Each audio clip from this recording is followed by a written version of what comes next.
Now, our textbook does something a little bit unusual with externalities, which is they define negative externalities as always resulting from the production process, and positive externalities as always coming from consumption. That's not a distinction that I've seen in the other textbook.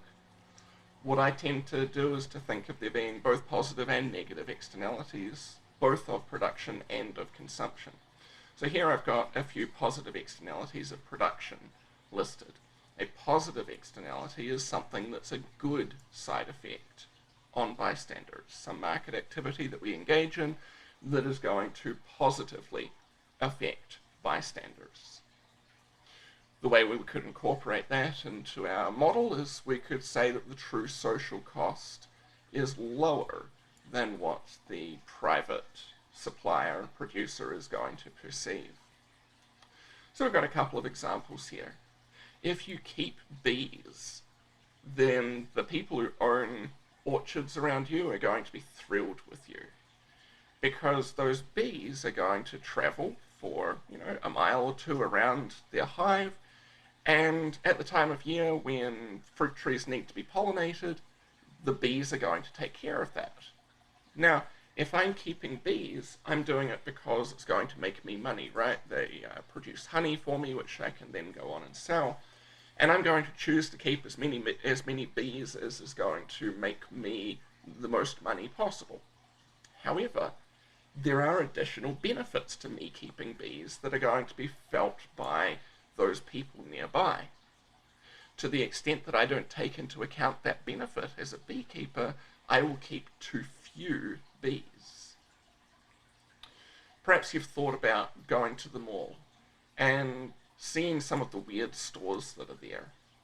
A lot of those weird stores don't exist anywhere outside of malls. One of the big reasons why they can exist in a mall is they get extra foot traffic from the people who come to go to other stores. If I go to the mall to go to, I don't know, JCPenney's, say, I might walk through the food court to get there and stop at Auntie Anne's to get myself a pretzel.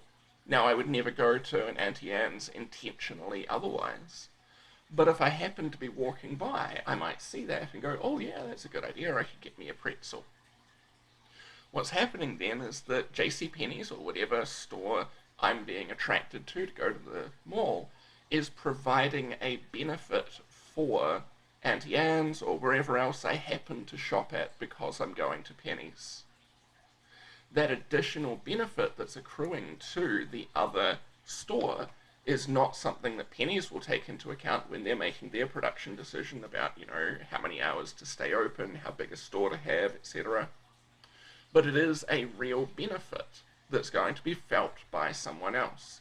And to the extent that that's not being taken into account by Penny's as they're making their decision about how much to produce, Penny's may well underproduce, may well have too few hours, may well have too small a store, because they're not seeing the entire benefit of their decision.